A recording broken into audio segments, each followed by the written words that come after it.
Yo guys, it's Sith here. Welcome back to a brand new video. Welcome back to the channel. Today, the Premier League is back, but mainly Chelsea are back in business. And the team we play tomorrow is Liverpool. So it's Liverpool versus Chelsea. This is the match preview for that game. Thank God the international break's over now. We now get to put our main focus on the Premier League. The main thing, the best thing. Do you know what I'm trying to say? So we're back with the previews. Anyway, before we do get into it, please like, subscribe, hit the bell notification so notified every time I upload a video. Also, first link in the description to my streaming channel. And also my first ever second channel video got uploaded a couple of days ago, about 2 days ago. So go and check that out. It's in the description down below. Very intriguing. Go and check it out. It'd be very much appreciated. And without further ado, let's get into this big video because this is a big game. This is a very, very underrated rivalry in my opinion. This is going to be a big game. And in my opinion, this is the game to determine, not if we're in a title race, because there's still loads of games upcoming for us to be fully still in the title race. I'm not too sure. We might be, we might not be. We have to see how these results go because we've got a tough load of games coming up. But I feel like this game, if we win tomorrow, or we even put in a good performance and get like a draw out of it, no losses. I mean, draw or like a very good performance based level, you know what I'm trying to say, or just get a win. I feel like it's a statement to the rest of the Premier League to look at us and go, no, take us serious now, take us serious. And in some ways, some of our fan base, in a sense, because some of our fan base still don't believe in everything.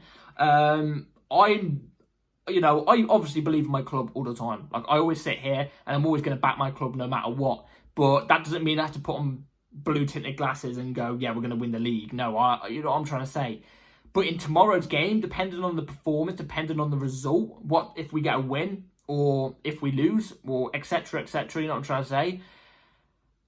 I feel like tomorrow will be a game where we can look at us and see where we're actually at, because Liverpool is, in my opinion, the first proper test. Now, I can't call City at the start of the season a proper test. You're probably thinking, why? It's City. Because it was Enzo Maresca's first game as Chelsea manager, ever. Do you know what I'm trying to say? There were still players warming into the Premier League because there's many debuts out there. There was all the players getting used to his system. They probably still are. We are only 7 games into the Premier League. It's about to be the 8th. So, in a sense, you had to give them a warming. It was against the best team in the world who have had their manager for the last 8-9 years, who have got players who are so used to their system. Players who have been around the block and know about the Premier League, whereas our players are inexperienced compared to their experience. Do you know what I'm trying to say? I feel like it wasn't as much of a game where we can see where we're at compared to the Liverpool game. Now, this is the test. This is the test because, you know, the games we've had prior, we've gone on a little bit of run. I think we're undefeated since the City game, if we're not talking all comps, because obviously we lost to Servette, but we forget about that for another day. If we're talking just Premier League, strictly Premier League, we've been undefeated since that City game. And, you know, you could say some of the teams aren't great. You know, a lot of people like to say, oh, but look at West Ham at the moment this season. I think Tottenham beat them 4-1 today or something like that. Yes, West Ham have not been the same team, but to us, the West Ham ground is usually a bogey ground, no matter the form. Do you know what I'm trying to say? We usually struggled there. We went there and we conquered it. Brilliant 3-0 win. We would have lost that last season. Bournemouth ground, tough ground to go to. I just asked Arsenal fans. You mugs, you think you're going to win the league? Never. Not going to happen. Anyway, moving on. Got a bit over myself then. Yeah, just ask Arsenal fans. They struggled there today. We struggled there last season. We got the result. We usually struggle at that ground, usually. And hopefully let's flip it on the Liverpool game, because usually, you know, now we're talking about Chelsea-Liverpool again. We usually struggle, well, we don't usually struggle at Liverpool or when we're playing Liverpool. I actually think in the last couple of years, we usually go toe-to-toe with Liverpool quite well. Now, a lot of Liverpool fans always go, oh, what about the Carabao Cup, FA Cup? I actually think in the Carabao Cup and FA Cup, we deserve to win against Liverpool. With everything that was going against us in that season, I feel like we were the better team in those games. Obviously, we lost in the penalty shootouts and stuff like that. Especially the Carabao Cup game. We had, I think, one goal that should have definitely not been offside. You know, we always have good games against Liverpool, but we tend to draw against them. They obviously beat us last season, which was completely convincing. They deserved to beat us last season. I think it was 4-1, but again, we moved that out of the way. You know, that was last season. That was Poch era. I mean, we speak less about that. But hopefully, what I'm trying to say is we get the revenge. We get the revenge. We switch it. We switch it. We look at Liverpool and we get the revenge. Main reason why I'm saying this as well, because last season when we played them in the final, which, by the way, if I cast my mind properly, did they deserve to win? No, we played better, but then Poch made mistakes and then they grew into the game. Yeah, blah, blah, blah. But anyway, when they won it, and obviously, you know, players go up and get their, you know, silver medals, you know, the losing medals and stuff like that. Liverpool fans were taking a mick out of some of our players. You know, Caicedo, especially online, Caicedo, pointing the camera in front of Enzo Fernandez's face and stuff like that. I hope these Chelsea players got that drilled into their head. I hope the Chelsea players, and also Maresca has seen that, they drill it into their heads and go out there and kick their asses. I hope they do. There's so much in this game. I feel like Liverpool-Chelsea, or Chelsea-Liverpool, is kind of an underrated rivalry in that sense. It's an underrated rivalry. You know what I mean? Home or away, it's underrated. You know, Jose Benitez. Demba Ba's goal where Steven Gerrard slipped. I watched that the other day and I still have just much fun watching it. You know what I mean? The ghost goal and stuff like that, which, by the way, never went in. I'm just saying that. I'm not even just saying it because I'm a Chelsea fan. It never went in. There's so much. Do you know what I'm trying to say? There's so much of an underrated rivalry here. Over the last couple of years, you see it. There's always some sort of beef on the pitch or something. Do you know what I mean? And more than one. It's an underrated rivalry that I feel like gets, you know, brushed to the side in a sense. I hope our players have got all those things from last season, especially the last final, drilled into their heads, and they go out there and they put their all into it. Because if I see one player not give their all tomorrow, I'm going to be fuming. I'm going to be fuming. Do you know what I'm trying to say? Obviously, I demand players to give their all the time, but for this game in particular, especially, I hope they do it, because stuff like that, you cannot let that fly. You think JT, Drogba, Czech, you know, even Essien, Hazard, stuff like that, Diego Costa, you think they're letting that fly if that was them? No chance. No chance. They're leaving blood, sweat and tears on that pitch. Do you know what I'm trying to say? So they better be on it tomorrow. Also, as well, like I was saying earlier, especially with the Arsenal game and stuff like that, there is points to pick up on here. And what do I mean by that? Arsenal dropped points today. Obviously, we've dropped to 6th because obviously we're a game behind everybody else. But if we win tomorrow, 14, 15, 16, 17, we go joint on the same amount of games and on the same amount of points as an Arsenal and a Man City. But we will only be 1 point off Liverpool. And obviously City have still got their game in hand, I think, haven't they? I don't know. Wait, am I being dumb here? Actually, wait. Yeah, from what I'm reading here, yeah, no, I'm correct. Yeah, we'll be still a point off Liverpool. Yeah, we'll still be a point off Liverpool. And I think at this stage of the season, obviously, it's way better than, you know, what we was in last season. If you were counting this stage that we're in right now compared to last season, you know, it's night and day that we've had massive improvements. So, you know, we've got to be on it tomorrow. We've got to be on it. And I can't lie, I'm somewhat confident. I'm just hoping that international break hasn't dimmed our players down and ruined the form that they were on. I really hope it hasn't, because international breaks tend to do that, obviously, sometimes. They ruin the form and the run of games that some teams are on. So, yeah, good news. You know, good news as well. We've got no injuries. We have no injury. Premier League game week 8, we've got no injuries. This feels like the first time I'm saying it since like 2018 or something like that. Realistically, apparently it was actually 2021 under Tuchel. But either way, that's 3 years ago. For the first time on a match day, we've had no injuries. Reece James is fully back. Lavia's back. I don't know if them two are able to play full 90s, but they are back. They will be in the squad tomorrow. Oh my God, Lord of Heavens. That is brilliant, brilliant news. We've got 2 absolute warriors back. Lavia, you know, this guy dominates against Liverpool usually. Reece James, we know what Reece James is like. We know his availability. His availability is not great, but I'm talking when he is available, he is so excellent and world class. You know what I'm trying to say? This is big. But the only thing that dims it down a little bit is the fact that we've got no Cucurella or Wesley Fofana. If you don't know already, they are out with suspensions. It's nothing to do with injuries or anything. It's suspensions. That's the only thing that dims this down. Especially Cucurella, because I feel like in my opinion, Cucurella has been the best left back in the Premier League. dare I say, top 5 in the world this season so far. So I feel like it's a bit of a bummer, but it's their fault for getting so many yellow cards. In my opinion, Cucurella shouldn't have even been booked in that last game. It wasn't even his fault. But hey, you got to do what you got to do. I'm expecting Vega to be in it, obviously. But yeah, that's about it. That's about it. Now let's move on to the lineup I'll be going with for tomorrow. It's going to be right here in a minute.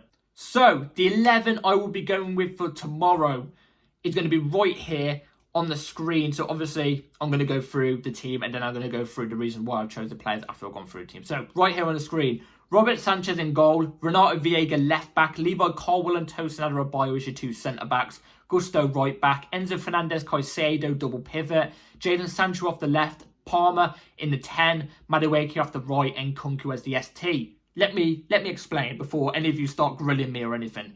Sanchez, obviously, you know, I don't feel like Jorgensen's done enough to even prove himself, even though Sanchez has been poor. But also at times, Sanchez has been good.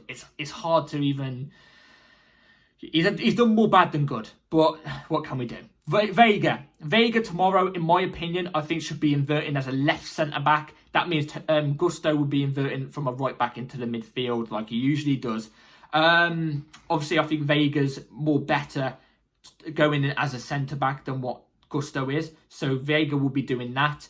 He's got a lot in his hands tomorrow. I don't particularly rate Mohamed Salah as a footballer. I don't.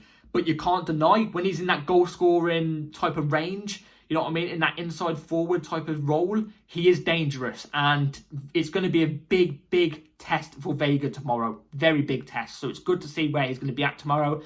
I think if he gets inside of Salah's head, I think he's going to have Salah tomorrow on toast. You know what I'm trying to say? In the back pocket.